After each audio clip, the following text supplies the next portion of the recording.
एहसास। जी आंटी। बैठो बैठो। बेटा मुझे तुमसे बहुत जरूरी बात करनी है।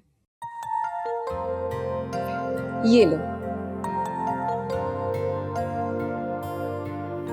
ये क्या है? ये इस घर की चाबियां हैं। आज से इस घर की सारी जिम्मेदारी तुम पर है।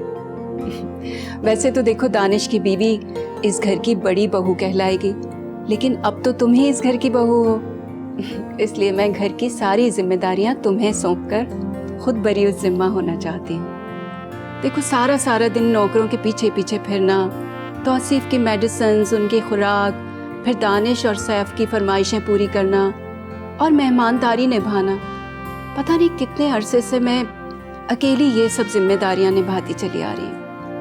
अब चाहती हूँ कि तुम ये सारी की सारी जिम्मेदारियां निभाओ।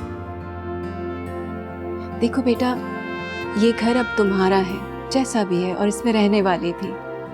मुझे उम्मीद है कि तुम हमारी उम्मीदों पे पूरा उतरोगी। और हाँ, सैफ कल से ऑफिस जाना शुरू कर देगा। उसकी सारी चीज़ें, कपड़े वगैरह रात से निकाल के रख देना। बहुत बेसब्रा है, ऐन वक्त पे शोर मचाना शुरू कर देगा। ठीक है? अच्छा, अब तुमसे मुलाकात सुबह नाश्ते की टेबल पे 8 बजे होगी। ओके? टाइम से उठ जाना, देर मत करना। Good night.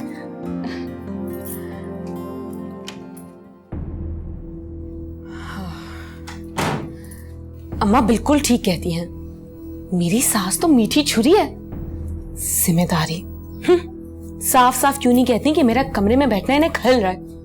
और बेटे को तो ऑफिस जाने की बात ऐसे कर रही थी जैसे किसी बच्चे को सुबह सवेरे स्कूल भेजना। मैं भी कल अम्मा के घर चली जाऊंगी। क्या याद रखेंगी सासू माँ?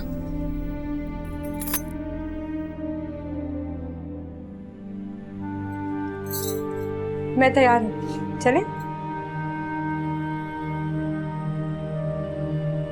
क्या हुआ?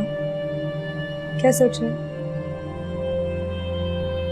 आई एम सॉरी, मैं कभी कभार ना चाहते हुए भी तुम्हें हर्ट कर देता हूँ, और तुम इतनी स्वीट हो के किसी भी बात का बगैर इशू बनाए हुए हमेशा सरेंडर कर जाती हो।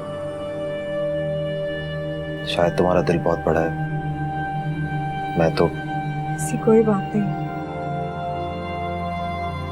मेरा दिल बिल्कुल बड़ा नहीं, मगर इस दिल में आपके लिए बहुत सारा प्यार है, शायद इसलिए। चलें?